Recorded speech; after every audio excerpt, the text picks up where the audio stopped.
People don't buy life insurance. They buy the emotion and the peace of mind that life insurance gives them. Let me explain. So, you've got logic down here and you've got emotion up here. Okay? Now, this is a scale. Okay? Some people, right, will buy with logic. Some people need to know numbers. Some people need to know data, stats, exactly what it's all about. Okay? In order to make a buying decision. Some people buy purely upon emotion. That emotion could be the peace of mind that if they die, they want to make sure that the family gets some money because they want the kids to be looked after, the partner to be looked after, saying the same property. That's an emotional thing, right? The logic is the mortgage is paid off in full and the wife gets 50 grand so then she can pay the school fees and she can go to work and she can have 2 years off work. That's logic. It's data. It's numbers, yeah? Now, I believe, certainly in my experience, most customers are up here.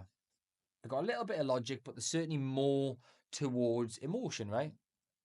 Of course, you get customers down here. They're the ones who say, "Will you email it over? I just want to read through it." Because the emotion's not getting them. The questions that you're asking them isn't bringing emotion out. Maybe you want to get better questions. But some people will still want logic and numbers. Then you draw it out with them. You do a share screen and you show them the numbers, what it'll do for them, the price, the sum assured, the term, the stats and all that. Some people you're just talking about this is what it's going to do for you and that's all they want to know. They're not that bothered about the premium, they're not that bothered about the claim stats and all of this. They just want the peace of mind, yeah? So what you need to do in your fact find, you need to cater for these type people, these type people, these type people, and these type people. In your fact find, in your questioning. You need to give them the data because you don't really know at point of sale, certainly in the fact find early on, you don't know if they're a logical buyer or an emotional buyer. So all you can really do is bring out both logic and emotion through your questioning, through your presentation, throughout the fact find to draw them in. It's the only way to do it.